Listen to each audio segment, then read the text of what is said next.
Subcommittee on Readiness will come to order. Welcome, everyone. So good afternoon, or as we say in Hawaii, aloha, everyone. The subcommittee meets today to consider testimony on the small business programs of the Department of Defense and the military departments. Our witnesses today include Mr. Farooq Mitha. Am I pronouncing your name correctly? Yes. Mitha, oh, sorry, you're over there. Yes. Mr. Mitha, the Director, Office of Small Business Programs in the DoD, Ms. Kimberly Bueller. Yes. Director, Army Office of Small Business Programs, Mr. Jimmy Smith. Director, Navy Office, Small Business Programs, and Mr. Scott Kaiser, Director, Air Force Small Business Programs. As chair of the subcommittee, I'm focused on ensuring that our service members and the large military community have the support they need to defend our nation. And that means modernizing our military infrastructure to meet the needs of the 21st century and preparing the services to meet the challenges posed by climate change. It also means ensuring our defense industrial base is ready and able to meet future demands, which is why today's hearing is so important.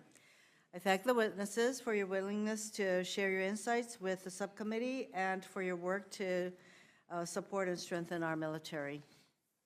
Collectively, you all bring many decades of experience supporting small businesses, and that expertise is critical as we consider ways our committees can help you, as well as our service members, in carrying out our shared mission of ensuring our national security. I hope you will also be able to highlight the vital work small businesses, as well as approaches your organizations have taken to help successfully transition product into the hands of our service members. We also welcome your insight into how we can best help transition companies beyond their small business status. We all recognize the critical role that small businesses play in our economy and especially in our defense industrial base ecosystem.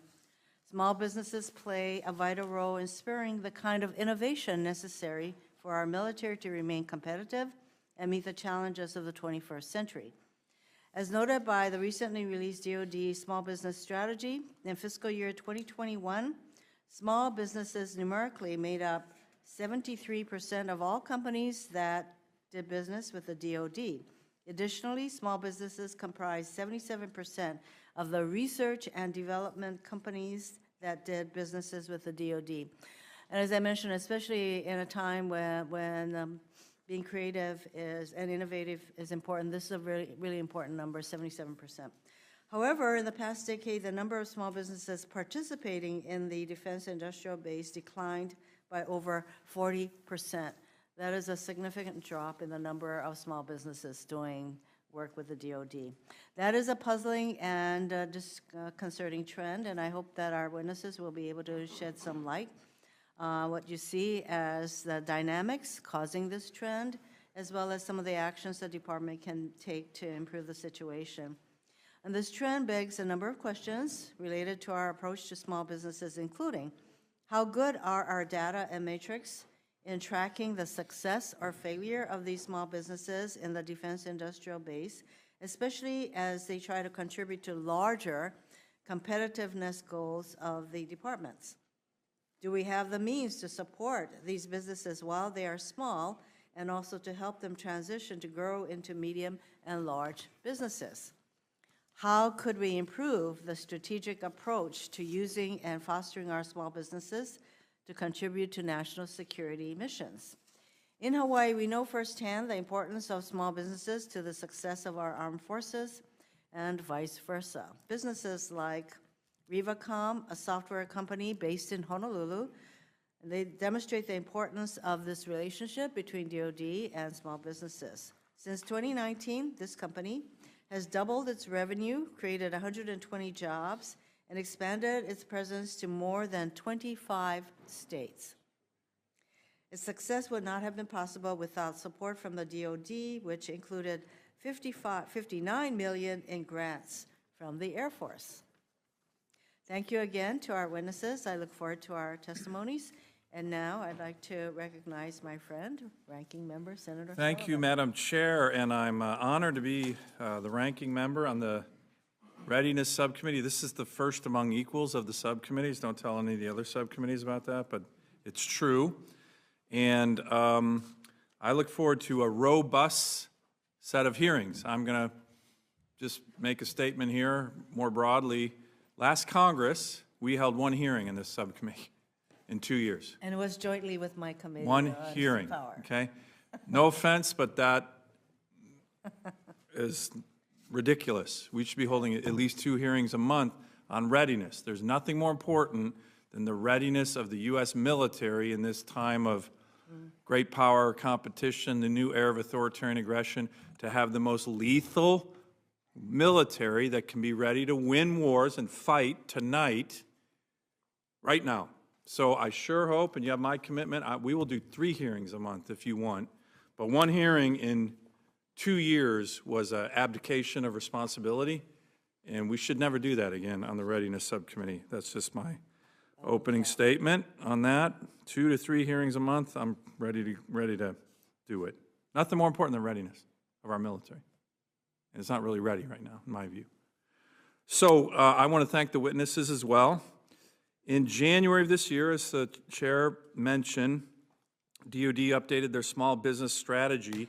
We actually legislated on this issue in fiscal year 2019 in the 2019 NDAA, and the whole purpose was to have Congress direct opportunities for our small businesses to support mission execution and the readiness of our forces.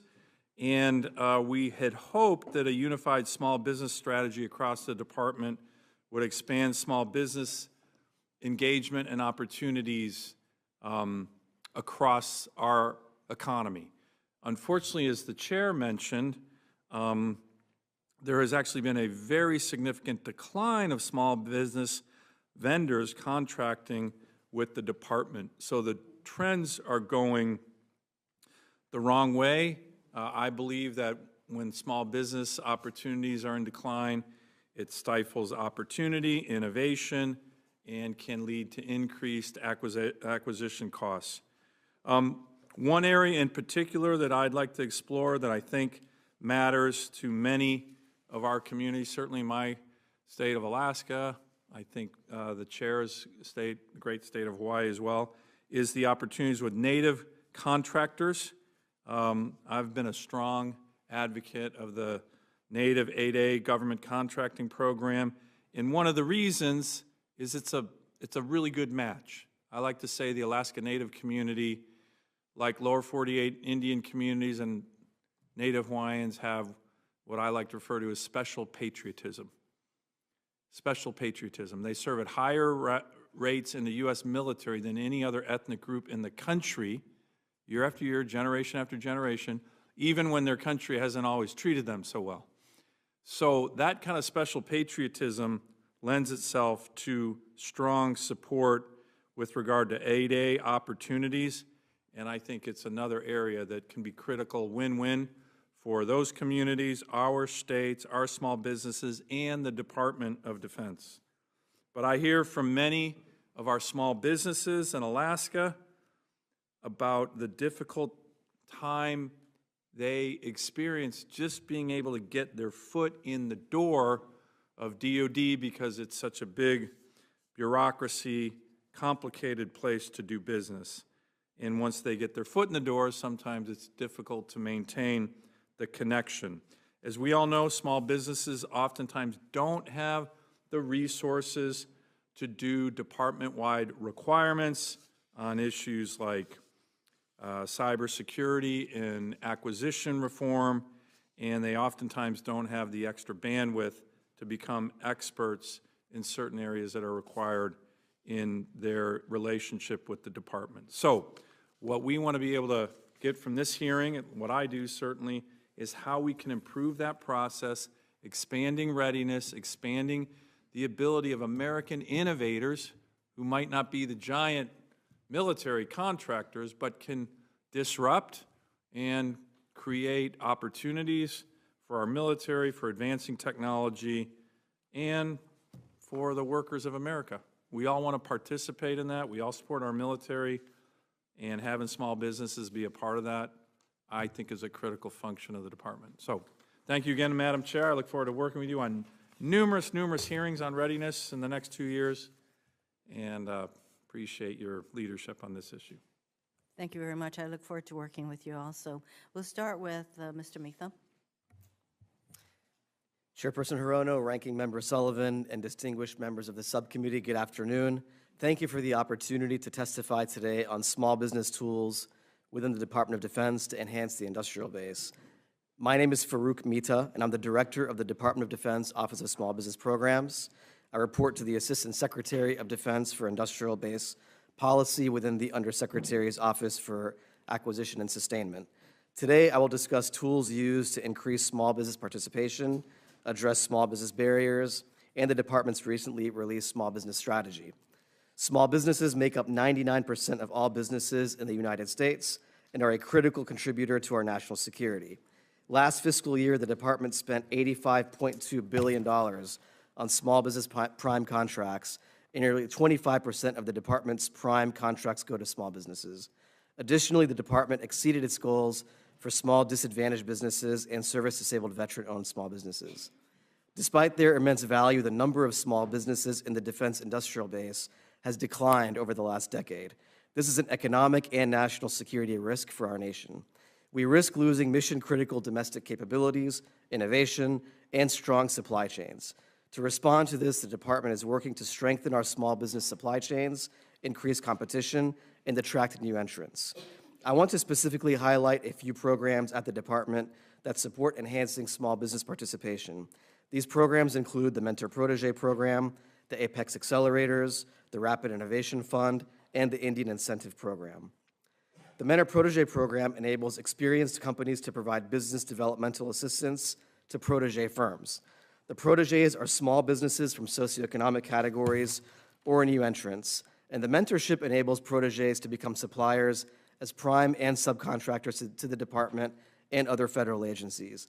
Today, current and previous proteges contribute more than $5 billion of work on contracts each year on average. Another key enabler for small businesses is our Apex Accelerators.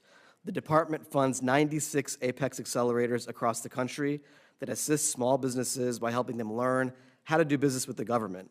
These accelerators were previously called Procurement Technical Assistance Centers, or PTACs. After the PTACs moved to my office late last year, we rebranded them as our Apex Accelerators, and the department is expanding the services they give to small businesses, such as training them on cybersecurity requirements and leveraging them for better market research. I would also like to mention the Rapid Innovation Fund and the Indian Incentive Program. The Rapid Innovation Fund is designed to support small businesses in moving technologies from prototype to production, while the Indian Incentive Program provides a 5% rebate to a prime contractor on the total amount subcontracted to Native American-owned businesses. As you mentioned, in January, the department released our new small business strategy, and the goal of the strategy is to ensure small businesses entering the defense marketplace understand the contracting opportunities, resources available to them, and where to get support. The strategy calls for the establishment of a small business integration group across the department, implementing a common training curriculum for our small business professionals in the acquisition workforce, and streamlining points of entry into the defense marketplace. As part of the strategy, we're also ensuring long-term planning and organizational alignment for programs that drive the small business ecosystem and providing tools to the acquisition workforce, such as a robust set of market intelligence tools that can help the efficiency of market research and close equity gaps in the nation's supply chains. Lastly, as a part of our new strategy, the department will provide more tools to ease their entry into the defense marketplace. An example is helping small businesses navigate issues that threaten their security. Maintaining cybersecurity readiness and mitigating the risks posed by foreign ownership, control, and influence, or FOCI, are arguably the most pressing issues faced by small businesses. Our adversaries routinely target small businesses, thus, building effective cybersecurity resilience into the defense industrial base for small businesses is a critical national security priority. To bolster those efforts, the department provides resources to small businesses on the Project Spectrum platform. Project Spectrum provides companies with the knowledge and tools necessary to protect our nation's most critical assets in cyberspace. The goal is to provide supply chain visibility and assurance of standards compliance while delivering the industrial cybersecurity tools and techniques that small businesses need. The department's going to expand this risk platform to also include training and tools on due diligence and foci that will help small businesses understand and mitigate their risks on those matters as well. I'm grateful to the panel for giving me the opportunity to speak today. The department looks forward to implementing the small business strategy to continue this important work that's vital to our national security. I look forward to answering any questions that you may have. You see, I'm so motivated on the Readiness Subcommittee, I've taken over the chairmanship here, so. No, I'm just kidding. The chair had to step out. So, Ms. Bueller, can you, your testimony, please? Yes, Chairperson Hirono, Ranking Member Sullivan, and distinguished members of the subcommittee. On behalf of the Army senior leaders, thank you for the opportunity to appear before you today and discuss the Army Small Business Program. As the daughter of a small business owner, I understand that small businesses must be passionate, committed, resilient, and willing to work more hours than it seems or even in a day in order to be successful. The small business entrepreneurs I meet while executing my duties as the Army's Small Business Director demonstrate all of these qualities and are fueled by the passion to help the Army fulfill its mission to deploy, fight, and win our nation's wars as part of the Joint Force. These small businesses are key to executing the National Defense Strategy and building the Army of 2030. They are engines of innovation that fill knowledge and capability gaps, help us maintain readiness, and enable modernization. In fiscal year 2022, the Army awarded over $24.5 billion to small businesses owned by disadvantaged entrepreneurs, including women, veterans, and those living and working in historically underutilized business zones. This equated to over 25% of all prime contracts. We exceeded the enhanced small disadvantaged business goal by 14.75%, which includes award of the $1.7 billion contract to iHealth Labs, a small disadvantaged business who delivered the rapid antigen test kits for COVID-19 distributed through the United States Postal Service. These achievements are consistent with the Army's long history as being a leader for small business achievements in the Department of Defense and across the federal government. The Army is committed to ensuring small businesses have maximum opportunity to perform on contracts at both the prime and subcontract levels. In fiscal year 22, we deployed innovations and issued policy and guidance to increase opportunity, reduce barriers to entry, and improve the professionalism of the small business workforce. For example, in April 22, the Secretary of the Army issued Army-wide guidance for the small business programs, which was the first in over a decade. The Undersecretary of the Army launched a series of 5 initiatives to help small businesses better collaborate with defense prime integrators. These pilot programs will encourage partnerships, open supply chains, and drive accelerated adoption of technology cultivated through Army and DoD investments. The Small Business Innovation Research Program, or SBIR, continues to be a critical enabler of Army modernization, and we appreciate Congress's reauthorization of the program. In FY22, the Army established a contracting center of excellence to innovate how we award SBIR Phase 1 and Phase 2 contracts. Average time to award is now up to 75% faster. Based on stakeholder feedback and the reauthorization, the program continues to refine its strategic approach to integrating non-traditional innovators into the Army ecosystem and increasing Phase 3 awards. In FY22, the Army executed a total of 153 Phase 3 awards, totaling more than $318 million to 100 unique firms across 26 states. Other notable actions in fiscal year 22 that target small business opportunity include the refresh of the Mythbusters campaign to provide strategies that help acquisition professionals improve industry communication. We've reinstituted goals for procurements valued less than the simplified acquisition threshold of $250,000, conduct regular reporting to the heads of the contracting activity to improve subcontract reporting, publish biannual forecasts of small business opportunities, and we published the first small business professional talent management guide in Army history. Finally, the Army stands ready to work with the Department of Defense to implement the recently updated small business strategy, and we will publish the Army's updated strategy this fiscal year. I would like to thank Congress for supporting our soldiers, our civilians, and the small business programs. Working together, we can continue to ensure we provide maximum contracting opportunity for the small business entrepreneurs that drive our economy and deliver capability to our soldiers. I look forward to addressing your questions this afternoon. Great, thank you, Ms. Bueller, and Mr. Smith, floor is yours. Thank you. Chair Hirono, Ranking Member Sullivan, members of the subcommittee. It's an honor to appear before you here today. On behalf of the Secretary of the Navy, the Department of the Navy leadership, thank you for your continued support to our sailors, Marines, civilian workforce, industry partners, in particular, the small business community. A healthy small business industrial base will continue to be vital to the long-term success and affordability of the Department of the Navy, as well as our national security. Increasing opportunities for small businesses is a high priority and focus for the Department of the Navy. The Department of the Navy senior leaders must ensure that Navy Marine Corps acquisition activities are aligned to the Secretary of Defense's 3 small business priorities, which are increasing the share of small business dollars, lowering barriers to entry, and increasing competition for small businesses and traditionally underserved entrepreneurs. In fiscal year 22, the Department of the Navy awarded $94 billion in prime contract awards.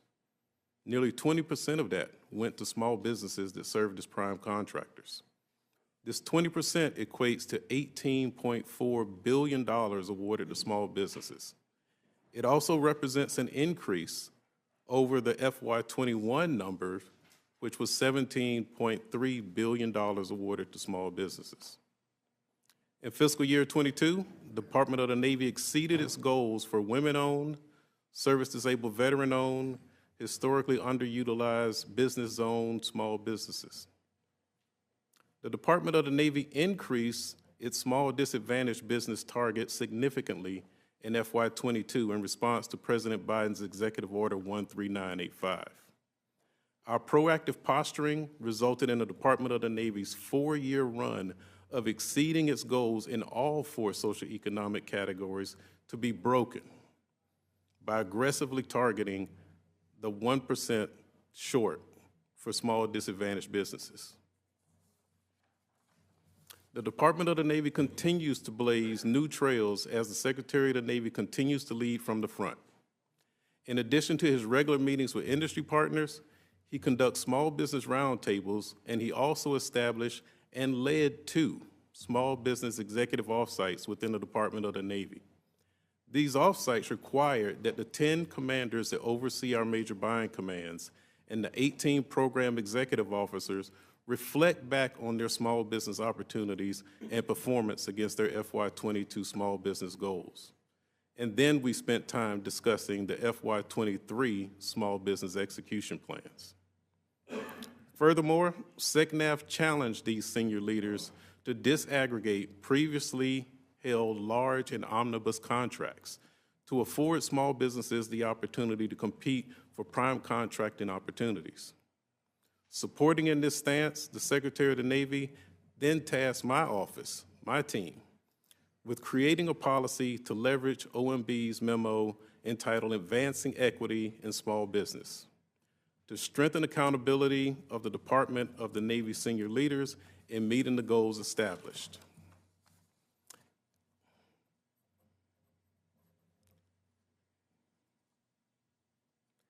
In each socioeconomic category, thereby strengthening and increasing small business industrial capacity.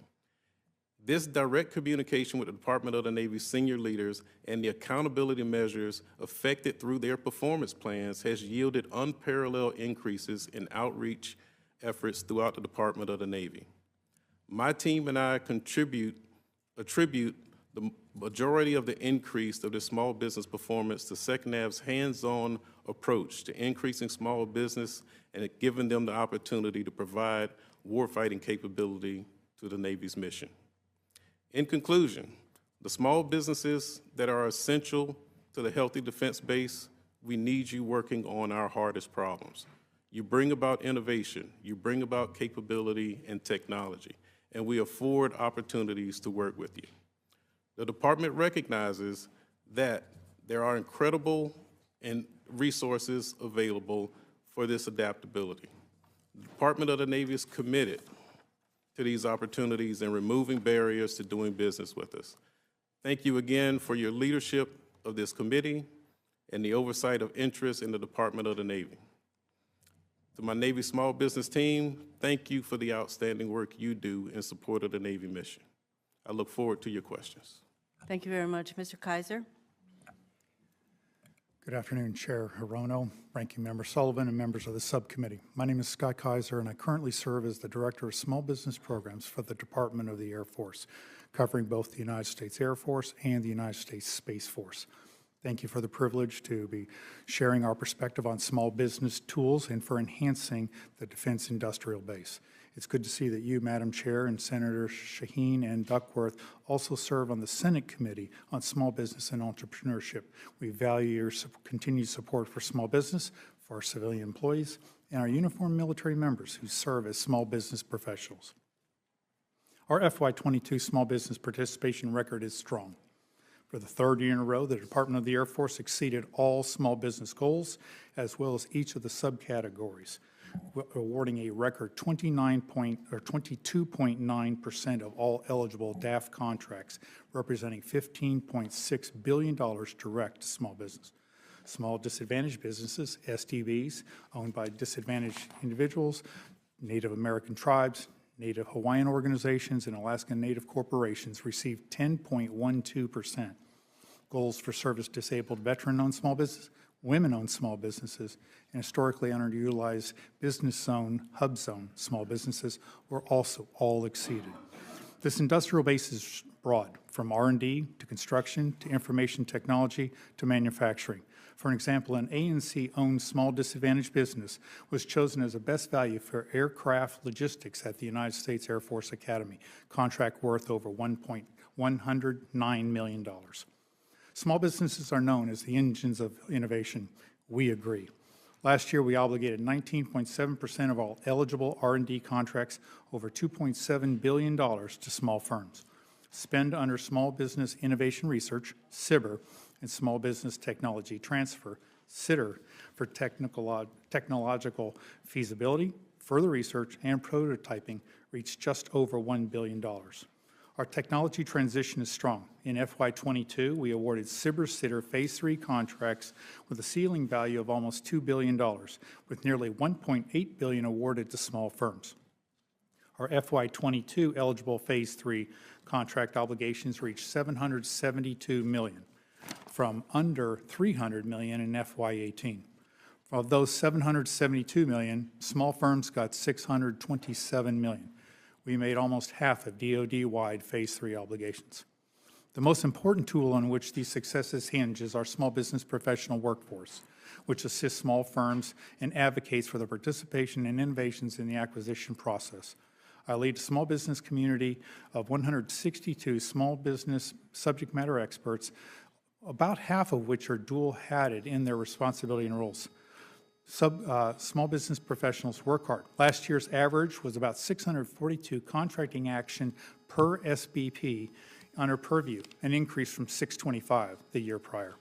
To drive strategic improvements, we organized small business professionals into what we call a DAF Small Business Board of Directors and employed the objectives and key results management model from leading private sector organizations.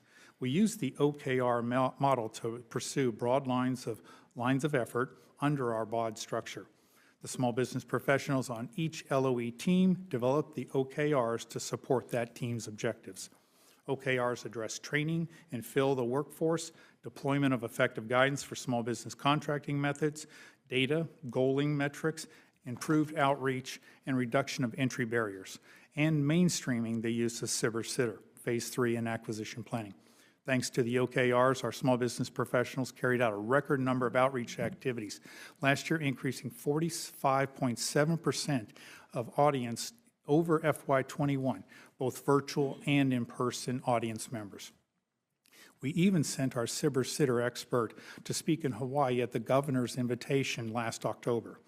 The OKR methodology-based policy changes have helped small business firms receive 78.2% of DAF's simplified acquisition threshold level spend.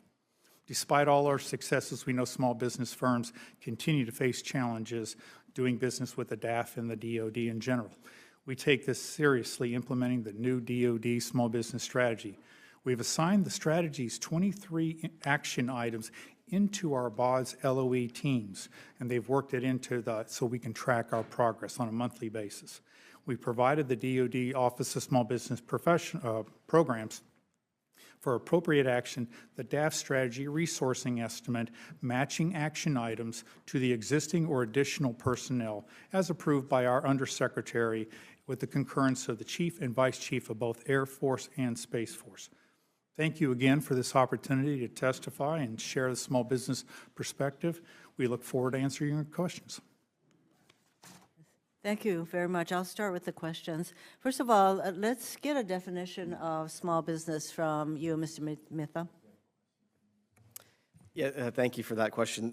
So the small business depends on the NAICS codes that are established by the Department of Commerce and North American Industry Classification Codes for each industry have size standards that are issued by the SBA. And those size standards vary based on either average revenues or by individuals. For services type work, it's generally an average of about $16 million of average revenues. And for manufacturing, it's an average about 500 employees. But it depends on the industry classification. When we talk about the thousands of small businesses that contract with the DOD, though, are we talking about businesses that have 500 plus employees? Some. Well, what is the average? Because I'd like to get a picture of, the kinds of businesses that you all are contracting with. And I take it you all use the same definition, even if they're different depending on, well, what the industry or whatever the definitional basis is. So you all use the same. So what are we talking about? Really small businesses, like 100? Is that an average kind of a small business, or are we talking about 500?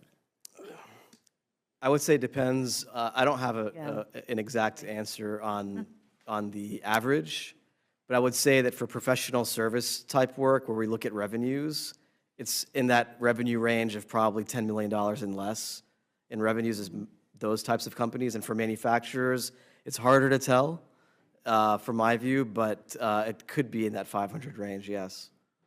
I'd like to continue with you there is a drop in the number of small businesses now participating in DoD contracts, and this is for each of you. What do you think is accounting for this drop, and what specifically are you doing? You all cited a number of outreach kinds of programs that you're doing, but which of these programs is going to enable you to increase? I take it that's a goal. Increase the number of small businesses that are working with each of you. So I can tell you a couple of things from the OSD level that we're doing. I think some of the policy changes that we've enacted, we hope will reverse that decline. We sent out some guidance to our workforce based off of an OMB memo that will enable us to have more set-aside competitions for small businesses in our socioeconomic groups. In terms of category management type policies, we've de-emphasized the use of best-in-class vehicles, where we want to encourage our workforce. We are encouraging our workforce to use vehicles that have more small businesses on them and to have more small business set-asides. We've also sent out guidance to our workforce on decreasing the bundling and consolidation of contracts and breaking out contracting opportunities where we have bundled contracts for small businesses. And on the outreach front, we now have, at the Office of the Secretary of Defense level, these 96 Apex accelerators that I mentioned, and we're really leveraging them to be our front door to industry. And by them moving, they were previously at DLA, Defense Logistics Agency. Now they're in my organization where they can be more integrated into our broader industrial-based activities. So that outreach and training and support that we're going to provide hopefully will increase. Yeah, I want to give the other panelists a chance. So I take it all of you do have the goal of wanting to increase the number of small businesses that receive contracts from you. So would you like to add something, Ms. Bueller? Yes, Senator. So in the Army, it really is about opportunity. It is definitely about opportunity. So We are working to make sure that small businesses are aware of what opportunities are out there early enough. So we publish acquisition forecasts in both January and June of each fiscal year. That gives them, the small businesses, the opportunity to directly engage with the contracting and small business professionals to influence the acquisition strategy for those procurements. We are reestablished simplified acquisition threshold goals. So in accordance with the federal acquisition regulations, all procurements valued under $250,000 are supposed to be reserved for small business performance. So of course, there's reasons why that's not always possible, but we are pushing our contracting officers and requiring activities to expand those opportunities and make sure that a higher percentage share does go to those companies. So that's a big push. And we revised our category management policy from back in 2021 to make it more small business friendly. And the Secretary of the Army, when she issued her memo to all Army, not only holds senior leaders accountable for providing small business opportunity, but also reinforces the importance of our small business workforce being at the table early during market research and acquisition planning to influence positive outcomes for small business. Mr. Smith. In keeping with my sister service here in the Army, we're doing the exact same thing. One of the things that I would highlight in addition to what Navy's doing, virtual engagements. Because of COVID, things necked down dramatically from our ability to reach people in person. We have expanded our social media footprint to areas that I never thought we would go in order to use that mechanism to let the public know, let industry partners know that we're open for business. And if you look at our long-range acquisition forecast, you can see every single solicitation that we plan on awarding across the Department of the Navy between now and 5 and even 6 years off into the future. So you can plan tactically, you can plan strategically on opportunities that you want to investigate and potentially bid on from a Department of Navy standpoint. So providing transparency, providing outreach, going to where people are in order for them to know that you're open for business, that's what we're doing in a magnificent way. Disaggregating contracts, that's another great opportunity where you take what used to be a very large contract and you're breaking into individual pieces so that small businesses can participate. That's what we're doing, and it's reaping significant results that we have never, across all of us, have seen in the last, 6, 7, 8 years. And just because you break the large contracts into smaller contracts doesn't affect the effectiveness or what you're getting out of breaking down the contract? So the first thing we have to do first is meet the mission. We're not just here in the business of giving contracts to people just to pass money down the line. You have to meet and support the mission in every single one of our cases, first and foremost. Thank you for that reassurance. Mr. Kaiser? Thank you, Madam Chair, for the question. Similar to the other services, but we also work in tandem. For example, in terms of those outreach, we will also go to Department of the Air Force will represent at the Navy Gold Coast outreach events, the AUSA outreach events, because some of those small businesses may have been focused on one military service. So we do a lot of cross-service opportunities for those small businesses. Secondly, in terms of increasing some of those opportunities, even on large contracts, we had a recent effort where a enterprise-wide contract on IT, we used the authorities within the GSA, which allows a contractor teaming arrangement where you might have a large lead, but it then brings in many small IT companies to get the service gets the credit in terms of percentages and dollars. However, what this gives a lot of small businesses an opportunity to work on a much bigger contract than they might otherwise to continue their steps one by one further up the ladder. Thank you. I've gone over, so. Okay, thank you, Mayor Madam Sullivan, Chair. feel free to go 3 minutes over. Sure. Mr. Mitha, I want to press, I read your Hill op-ed, and I do want to press a little bit more on the statement that you made there about, you kind of talked a lot about the statistics, but then you said, sounds like a great success story. However, despite their immense value, the number of small businesses in the U.S. industrial base has declined by 40% in the last decade. Senator Hirono kind of asked you, why do you think that happened? You didn't really get into it. Do you have details of why you think that happened? Because I think a lot of the testimony here was how great things are going. But 40% decline is not great. So what specifically do you think that is? And then how do we work to address it? I think there's several reasons. One reason I think is the complexity of doing business with the Yeah. Department of Defense. That's a huge issue, right? And I think we all got to get our arms around it. We all got to recognize that the Pentagon is a giant bureaucracy, and it can just be exhausting for small businesses to break through. And I think that's kind of the key mission of each of the witnesses here, isn't it not? Yes. Okay, good. What else? I think another reason is we've seen some of our practices of how we manage our contracting policies, like category management. When I first started in this job, a lot of small business industry groups came and said, hey, with category management, we feel like we've been left out, because if we're not on the vehicle, we wouldn't see the opportunity, wouldn't be able to compete for it. Right. That's why we sent the memo out that I referenced earlier, where we're now giving Tier 2 credit to small business set-asides, or any small business awards to companies in socioeconomic categories. We can go outside of those vehicles and do more set-aside competitions as well. Let me ask back to the 8A contractors and the partnership that each of the services have with them. What specifically is your service working on to deepen that partnership? I think it's a great opportunity to bring these numbers up.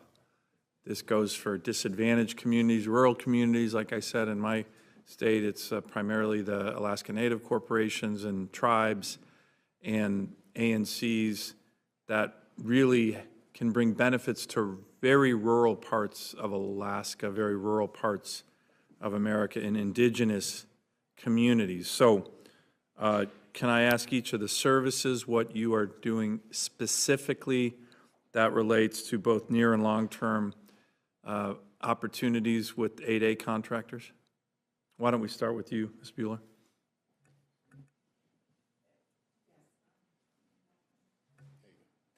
I'm sorry. Yes, so absolutely recognize the importance of the 8A Business Development Program in advancing opportunity for small business, particularly disadvantaged populations. We have the most aggressive goal for small disadvantaged business, which includes the 8A portfolio in the Department of Army.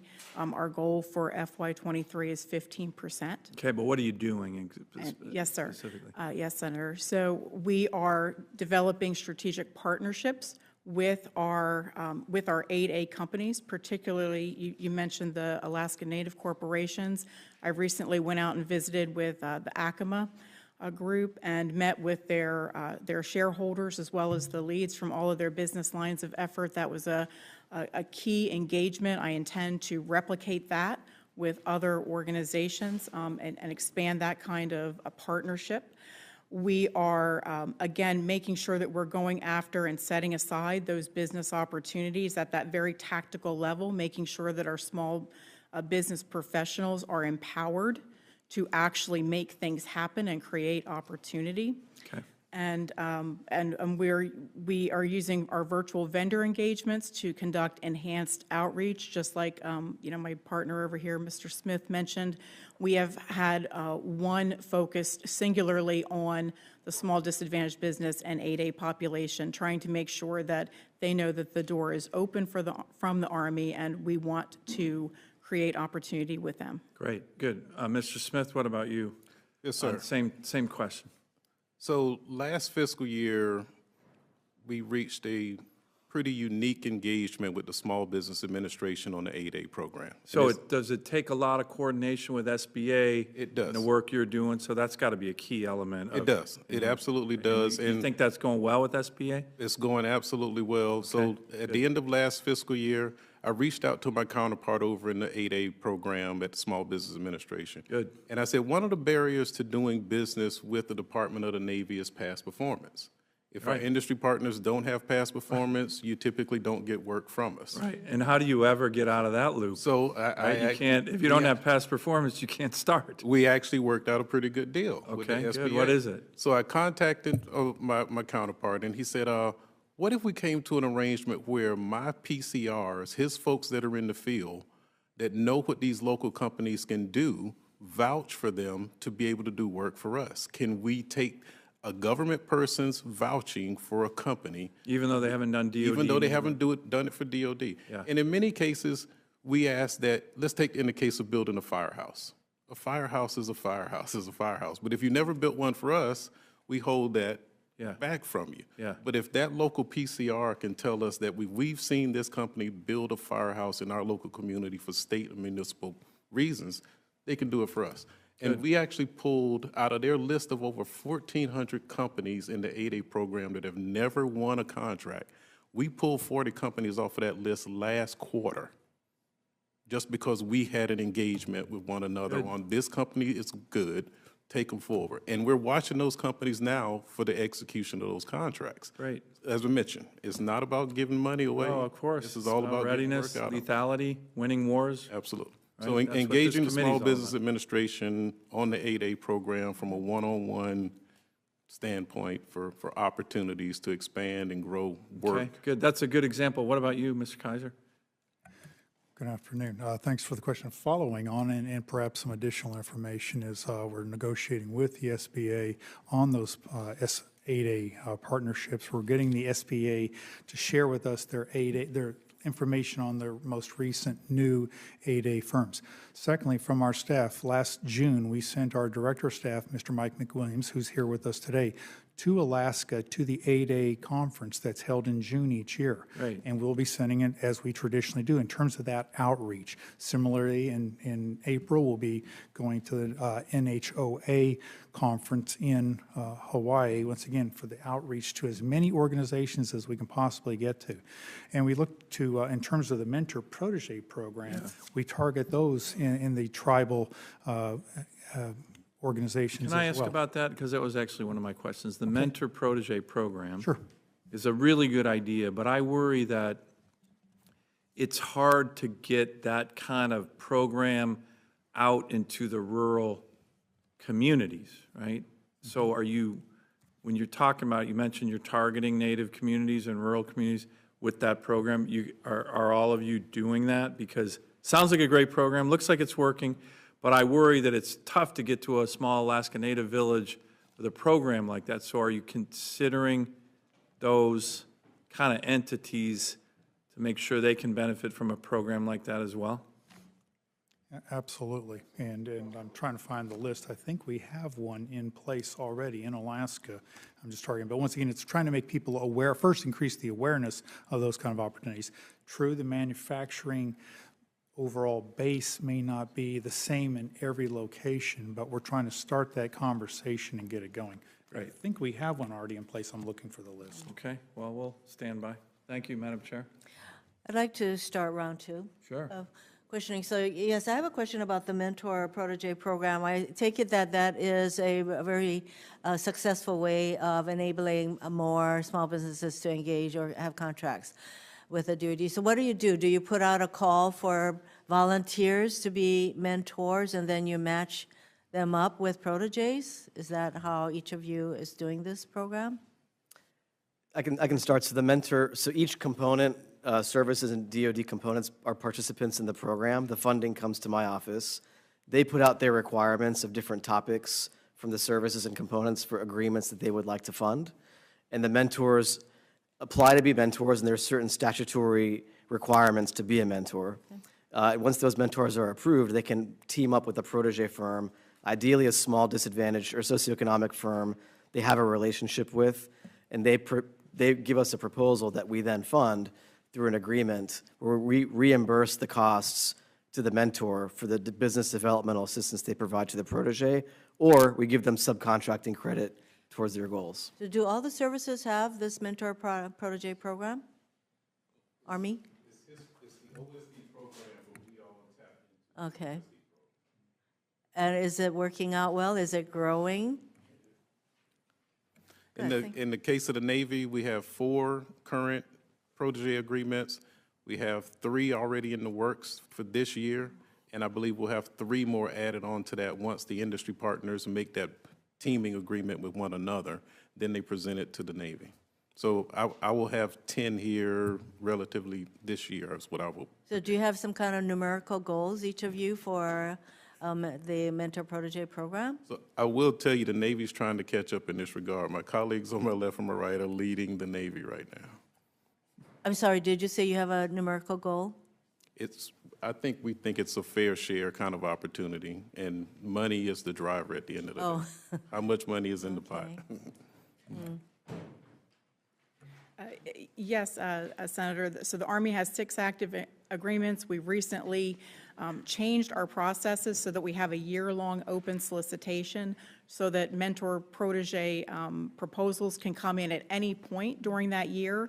So that gives industry the ability to come to us on their timetable and not necessarily on ours, right? So it gives them much more flexibility to work those relationships and those agreements. And we are very excited to, onboard new agreements this fiscal year. So like Senator Sullivan, I have a commitment to the 8A entities. And for a number of them, I think one of the biggest barriers in dealing with the DOD is just the complexity of dealing with them, as you say, Mr. Mitha. So name one thing that each of you did to make the whole contracting process less complicated for small businesses. One thing that we are doing right now is creating a single entry point for small businesses into the defense marketplace. So my office's website is business.defense.gov, and we're creating that into a one-stop shop which will have all the forecasting, all the different small business programs, all the resources that are available. So a company won't have to go to 20 different websites to figure out how to do business with us. So that's one thing that we're working on right now. Would you like to add to that? Yes, so with, in the Army, we're using OTAs as another mechanism, other transaction authority, as a mechanism to expand our non-traditional vendor base that's participating on our critical technology areas. And that is a low barrier entry program where we can reach those companies that have no experience or limited experience working with the government. So that's been an effective tool for us in trying to reach new vendor populations. Mr. Smith? Reintroducing people to a tool that's been in the toolbox for a while. You can actually award up to a $100 million contract to an 8A company on a letter contract. So pulling that tool back, letting our contracting officers know that they can use that instead of having to compete everything and run down the formal process. We brought that back and resurrected it in a magnificent way. Over. Mr. Kaiser? Yes, once again, similar activities. We also use Phase 3 to go make it direct awards to speed the process. And also going back to add on to the previous comment on the MPPs and the Native American organizations. MPP, we've had 2 agreements. One is already done and complete, and that was in Montana. The second is current and active and in the state of North Dakota. Thank you. Senator Kane? Thank you to our chair and ranking, and thanks for doing this hearing today. There's been a report by the National Academies of Sciences, Engineering, and Medicine identified that the goals of the SBIR program and the Small Business Technology Transfer Program might be in conflict, particularly that in the effect that commercialization can be overemphasized as a metric for success. Does the recently released strategy that you all have put together address the priority of commercialization relative to other priorities, stimulating innovation, meeting federal R&D needs, fostering diversity? How do you deal with that potential conflict in the report that you've done? Mr. Mitha. Sure. Yes, we do emphasize the importance of both commercialization and helping small companies go from prototype to production. I hope this answers the question, but I kind of view it as a pipeline where we have dollars that we spend on prototyping through our labs and using our other transactional authorities and programs like SBIR. But we want those companies ideally to mature and develop those technologies to meet our mission needs So we talk in the small business strategy about how our various small business programs can work better together in a more integrated way to help mature the technologies along so they can actually get fielded into a system and commercialized. Thank you for that. Mr. Smith, I want to ask you this. In your written testimony, you indicated that the Secretary of the Navy, Del Toro, directed your office to ensure that small business considerations are included very early in the acquisitions process. That's good, but that you don't have specific metrics to assess the impact of those efforts. So I am a big believer that if you don't measure it, you never get to where you want to go. Data and metrics are really necessary for making informed decisions about the effectiveness of an effort such as the one we would all want to undertake. So are you working on, how you could develop metrics that would determine the success of the efforts that to expand our small business partnerships? Thank you for the question. Developing the metrics is very important. Holding people accountable, we feel at this particular stage of the game, is even more important. It's not just the small business professional's responsibility to be the advocate for small businesses. All acquisition professionals across the entire Department of the Navy have the responsibility to live up to these goals and responsibilities. And we want to make sure that you're in the conversation early instead of after you've sealed up an acquisition solicitation opportunity and you're ready to go award, the small business person doesn't come flying in at the end of the day. Those considerations are baked in up front. Measuring it, I think, is important, but holding people accountable through their performance on their jobs, to do their jobs, is where we hold people accountable. Well, given that the Secretary Del Toro not only had a distinguished career as a Navy surface ship officer, Yes, but sir. also started a small business that Yes, did sir. work in this space, I'm assuming he's pretty focused on this and holding people accountable for it. Sir, Secretary Del Toro has helped me just about every single day he's been on the job. He's a small business owner for 17 years, and he came in with that passion and enthusiasm to make sure that small businesses didn't go through some of the challenges that he experienced as a small business owner. And we have changed culture because of that influence and added focus. I'm going to ask an open-ended question, if I can, Madam Chair, and just hope that all might just address it a little bit. In the work that you're doing, I'm assuming you're hearing what I'm hearing as I'm talking to small, medium, and large businesses. I'm Sea Power Chair, so I do a lot in the shipbuilding, ship repair space. It's hard to hire people. So you can have the best programs you want in terms of small business partnerships, but if they're struggling with workforce issues, it's going to be hard to have programs that will really be successful. And I don't view this issue as one that's getting easier. We just made a historic commitment to infrastructure, who's going to build it. We've just made a historic commitment in the chips and manufacturing bill to manufacturing, who's going to fill those jobs. So we're ready to make a lot of investments.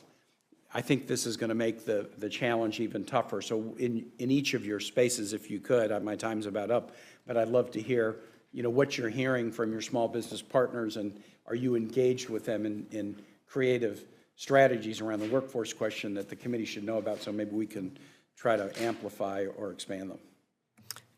Yes, I am hearing that from small companies, especially in manufacturing and in certain sectors that are very important to us.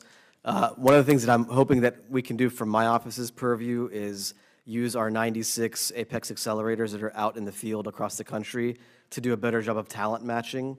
So if a company wins a contract, they can go to them, and those folks are tapped into the workforce development training programs and can actually be a connector between the two. Yes, I'm hearing the same thing from small businesses. It's one of the challenges that they have in addition to the regular challenges that you have running a small business.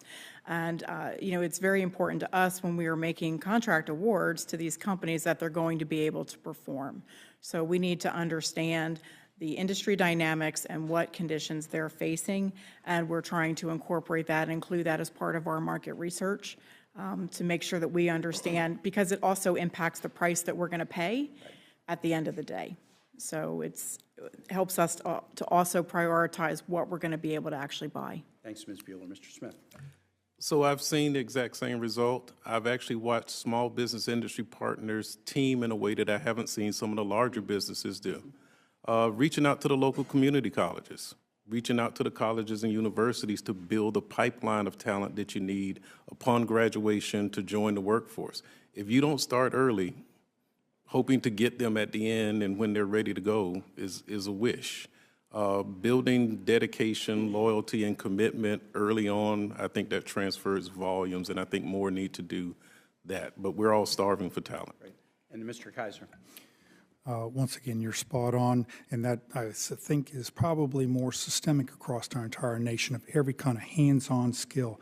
Watched a financial news network activity about a week ago, and the CEO was exemplifying, verbalizing exactly what you said. And as they talked with this CEO, she indicated, cannot get those skills. I could be making millions more dollars. And this is a total non-DOD company that was facing the same challenges.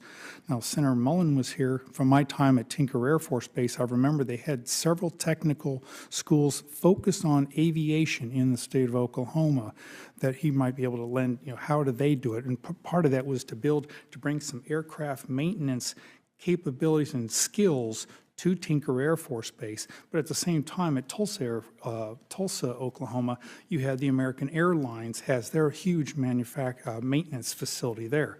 So it's how do we get these technical schools with the technical degrees, bring the young people in who are going to put the hands on, because that not everybody wants to do that. So how do we incentivize that? That will be a bigger issue beyond just the DOD small business and for our nation. Thank you. Well, as I yield back, Madam Chair, I know many of us are really coming to this realization that we're not going to completely train our way out of this without an immigration reform bill. And it can be very workforce focused. I mean, and it probably should be, with unemployment rates lowest it's been since 1969. So just Virginia doing a better job of maybe convincing some Marylanders to come to Hampton Roads, that's not going to solve our problem, because we'll cannibalize each other's workforces. We have to figure out a way to provide skills, more skills, value career and technical education, allow people to use Pell Grants for it for the first time in our history. But I do think there's a need that is becoming more obvious every day that a work-based immigration reform bill is also going to be part of the solution here. I yield back and thank you guys. I agree with you, Senator Kane, because every single industry, we're not just talking about the military and its contracting needs, but every single industry has workforce needs. Something's going to have to give, and I do think that something is we need to take a serious look and commitment to changing our immigration system, because we have the lowest, as you said, number of visas, work visas given out of any, I don't even know. So that is having a major impact on our ability to be competitive. Senator Sullivan, would you like a second round? Thanks, Madam Chair. And I don't disagree with any of those comments on immigration. We got to secure the border first before we get into discussions of immigration. That's a national security prerogative that shouldn't be that hard, and right now we don't have a secure border, so that's a different topic, but an important one. Mr. Smith, I want to dig down with not only you, but the rest of the panelists on your statement about the relatively recent, 2 years ago, 8A contractor opportunities for sole source contracts up to $100 million. That is relatively recent. That was my provision in the NDAA in 2020. So I'm really appreciative that you highlighted that as another opportunity that can really help provide long-term success for the 8A and small business contractors. What I'm hearing from my 8A contractors in Alaska, though, is that a lot of the contracting officers haven't really gotten the word yet, or kind of like, I don't want to do that, or no, I'm not interested. Well, the Congress told you should be interested, right? It's in the law. So can you expand upon that? And what I'd really like to do, since you guys are the ones in charge, and I've been hearing this a lot from my 8A contractors, again, they do great work. They contribute to the national security, as I mentioned, at least in Alaska. So many of them are already veterans themselves, the vast majority from indigenous populations, very patriotic. What I'd like to do is also get a commitment from each of you to send a memo to your contracting officers, just as you mentioned, Mr. Smith, reminding them that, hey, this is a tool. And if an 8A contractor comes in, you got to consider this. And I know it's relatively new, so it probably takes a little bit of time to work its way through the bureaucracy, but that's the new law, and again, I'm glad you mentioned that as kind of trotting out that tool as helpful. But can I get your thoughts on that from all of you, and get each of your commitments to send out a memo to your contracting officers just saying, hey, as a reminder, year and a half ago, Congress changed this rule. It's now, you know, up to $100 million. And I think that'll spur a lot of interest and hopefully opportunity and activity on the common goal that we all have here. You want to comment further on that, and then each of you, and if you make that commitment to me to be doing a memo on that? Sure. Like you mentioned, it's a tool in the toolbox, and folks need to know that they have it at their disposal. For a long time, competition was king. If you had plenty of opportunities with industry partners competing to get the best price, that's what we were driving for. Now, we got less people playing in the swimming pool. I got less opportunities with certain industry partners. Now it's time to go pull some of these other tools out and get the ease of contracting. I mean, folks have been trained a certain way. The flow down to all of the echelons across the entire Department of the Navy has to take place, just like you mentioned. It's an education. Yeah. There's small business professionals. Education, though, to some of your contracting. Absolutely, absolutely. And some people, you know, making the donuts is making the donuts is making the donuts, and they need to be told and taught that there's a way to do it differently, faster, to go about another path. So can I get a commitment from you and? We others to- already have the commitment across the department. But I mean, to send a memo to your contracting officers reminding of this? Done. Okay, and send it to this committee? It's absolutely done. Not a Okay, problem. great. Mr. Kaiser, you have a view on this or thoughts on it? Just to expand it, it might even be helpful if we have a joint signature coming out, at least from the Department of the Air Force, from our head of contracting activity. Good. In order to have a dual signature, it's small business, contracting, side by side. Thank you. That's a great suggestion. Thank you. Ms. Bueller? Yes, I was going to make the same suggestion, actually, that we have to make sure that our contracting partners are also pushing the same message, and that we Yeah. have a consolidated front. In the Department of the Army, we're also conducting a small business roadshow training with our contracting workforce that actually started today. Oh, good. And will continue in second and into third quarter. And one of the areas we're training on is the 8A program, and we're partnering up with the SBA at certain locations to make that the most effective it can be. Perfect. Do I have time to ask a couple others? Go ahead. All right. And then I'm going to turn to Senator Kane if he wants.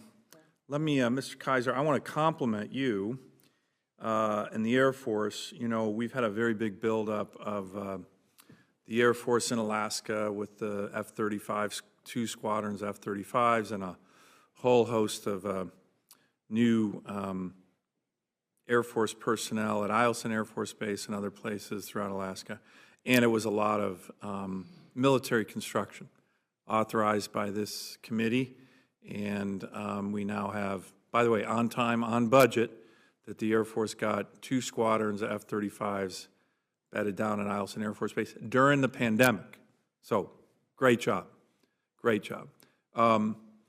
You also did a really good job of working with the Corps of Engineers that was letting these contracts to build the hangars and everything for the F-35s, and a lot of small businesses did quite well in Alaska because the Corps and the Air Force were committed to getting those contracts primarily to Alaska-based businesses and contractors and unions, and so it worked. Do you have any lessons on an example of that working well, which I thought it worked quite well? I was very involved in the oversight of it, but you guys nailed it. On time, on budget. I think the number was 95% of the MilCon went to Alaskan-based companies.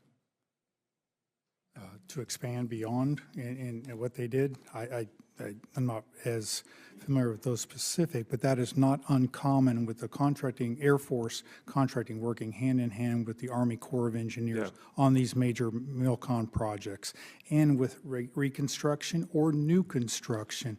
Once again, I will pass your congratulations on it with your permission to the Army Corps as well. And to the Army Corps. They really did a great job. It was Absolutely, but this is not picture on. perfect.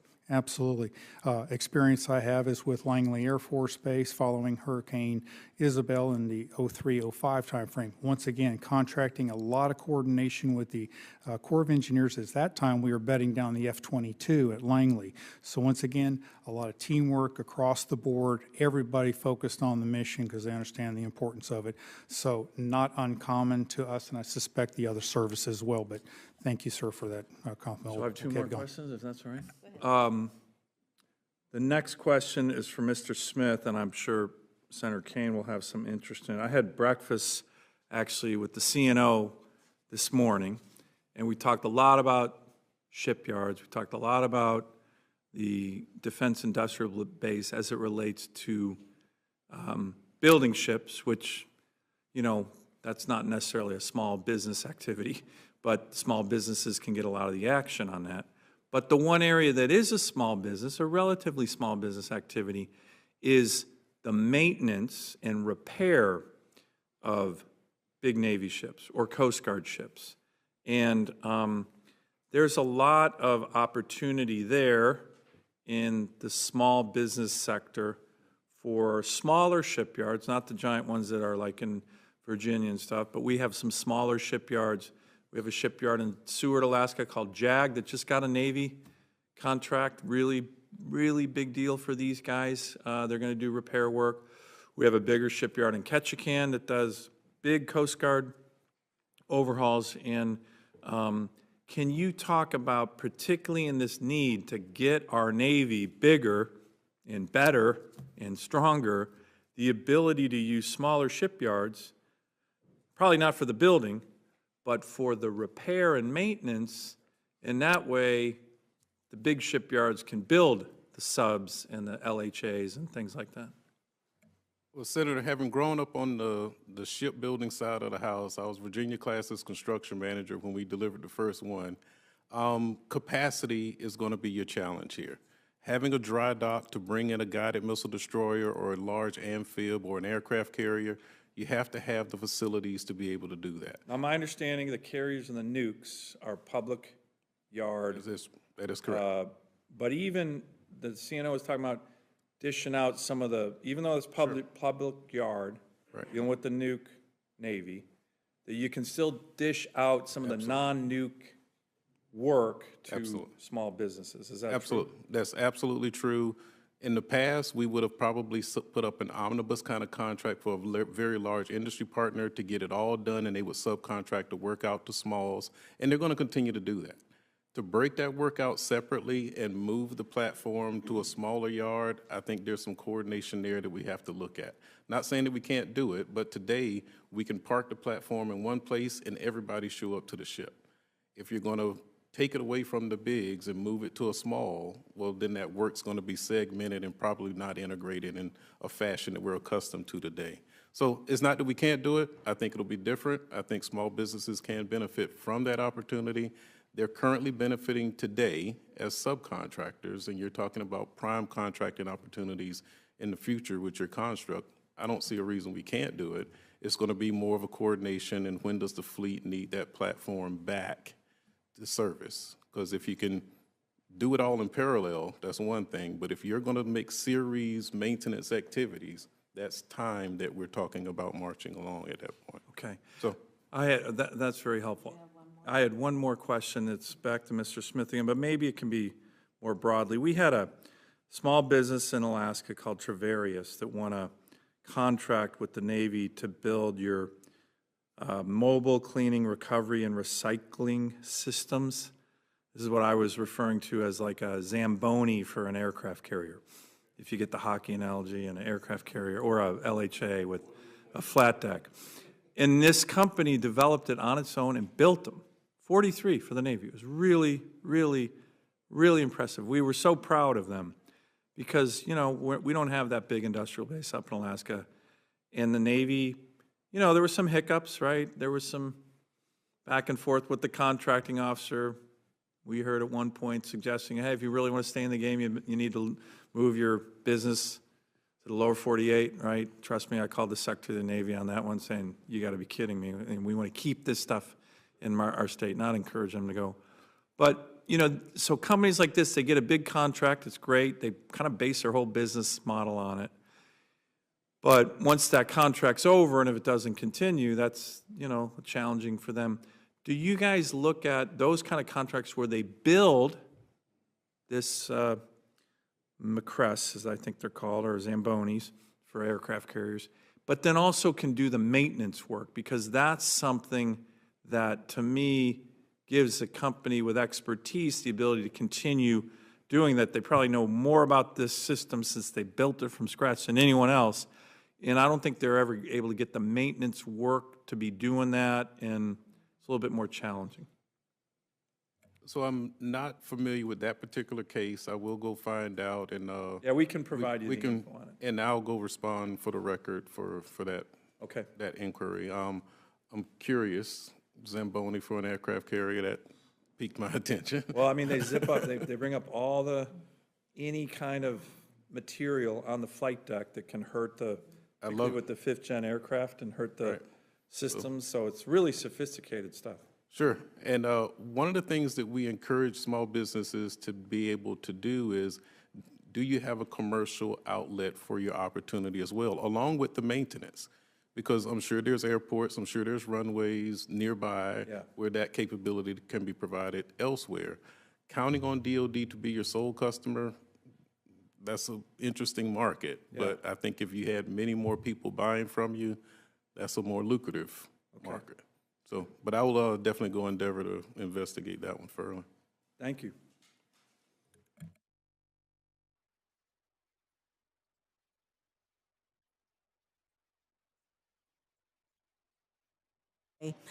We have to make sure that we continue to stay the course in modernizing these facilities, because there is no question that we need to enable them to become a lot more efficient, because the most recent report says that that is taking far longer to repair our naval ships and get them ready for deployment.